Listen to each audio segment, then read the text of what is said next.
জেলায় জেলায় ব্যাপক সাড়া ফেলেছে বিজেপি সরকারের জনকল্যাণ শিবির। মানুষের সুবিধার জন্য আরো একদিন বাড়ানো হলো এই শিবিরের সময়সীমা, অর্থাৎ বৃহস্পতিবার অবধি জেলায় জেলায় চলবে জনকল্যাণ শিবির। ফলতার সভা থেকে মুখ্যমন্ত্রী শুভেন্দু অধিকারী তিনি সূর্যঘর বিদ্যুৎ, অন্নপূর্ণা যোজনা এবং আয়ুষ্মান নিয়ে গুরুত্বপূর্ণ ঘোষণা করেন।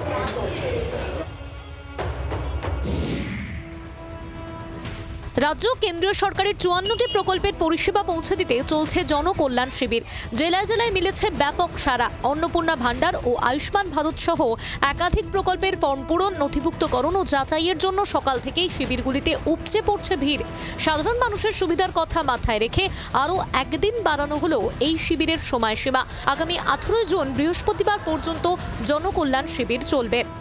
এত মানুষের তাদের আশা প্রত্যাশা, দীর্ঘ লাইন, আমরা আগামীকাল 18 তারিখ পর্যন্ত গোটা রাজ্যে এই শিবির চালাবো, এই নির্দেশিকা দিয়েছি। এদিন ফলতার সভা থেকে আয়ুষ্মান প্রকল্প নিয়ে গুরুত্বপূর্ণ ঘোষণা করেন মুখ্যমন্ত্রী শুভেন্দু অধিকারী। জানান, গোটা দেশের বিভিন্ন হাসপাতালে আয়ুষ্মান প্রকল্পের চিকিৎসার সুযোগ মিলবে। এই রাজ্যে 1,43,00,000 পরিবার, 6.5 কোটি মানুষ এই আয়ুষ্মান ভারতের প্রকল্পের সুযোগ আপনারা পারবেন, যার 60% অর্থ মোদিজির নেতৃত্বে ভারত সরকার দেবে, 40% অর্থ পশ্চিমবঙ্গ সরকার এর সঙ্গে যুক্ত করবে।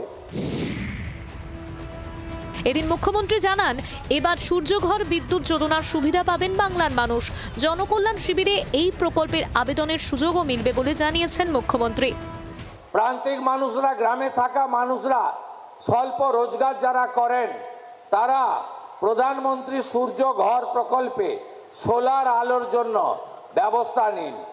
100 ইউনিটের জন্য 30,000 টাকা, 200 ইউনিটের জন্য 60,000 টাকা, 300 ইউনিটের জন্য 78,000 টাকা প্রধানমন্ত্রী সূর্য ঘরে আপনারা সাবসিডি বা ভর্তুকি পাবেন।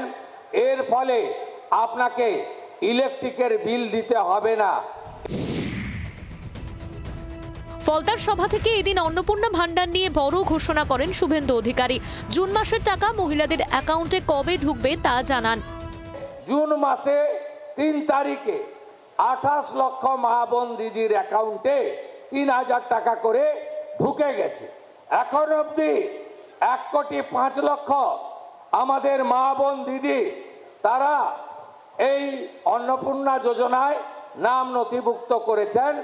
তাদের ভেরিফিকেশন কমপ্লিট করে আমরা পোর্টালে আপলোড করে দিয়েছি এবং এরা আগামী 1 জুলাই তারা এই জুন মাসের 3,000 করে টাকা অ্যাকাউন্টেও পেয়ে যাবেন, ঢুকে যাবে। তবে অনেকের মনেই প্রশ্ন উঠতে শুরু করেছে, যে বা যারা এই সময়সীমার মধ্যে ফর্ম নিয়ে জমা করতে পারবেন না তাদের কি হবে? প্রকল্পের সুবিধা থেকে বাদ যাওয়ার আশঙ্কা দেখা দিয়েছে অনেকের মনে। কলকাতা পুরসভার তরফে জানানো হয়েছে, শিবির শেষ হয়ে গেলেও ফর্ম জমা করতে পারবেন নাগরিকরা। সেক্ষেত্রে অনলাইন প্রক্রিয়া যেমন খোলা থাকছে, একই সঙ্গে অফলাইনেও সংশ্লিষ্ট বড় অফিস থেকে ফর্ম সংগ্রহ ও জমা করার প্রক্রিয়া খোলা থাকছে। কমলাক্ষ ভট্টাচার্য ও রক্তিমা দাসের রিপোর্ট, জি 24 ঘন্টা। বাংলার আওয়াজ, বাঙালির আবেগ, জি 24 ঘন্টা।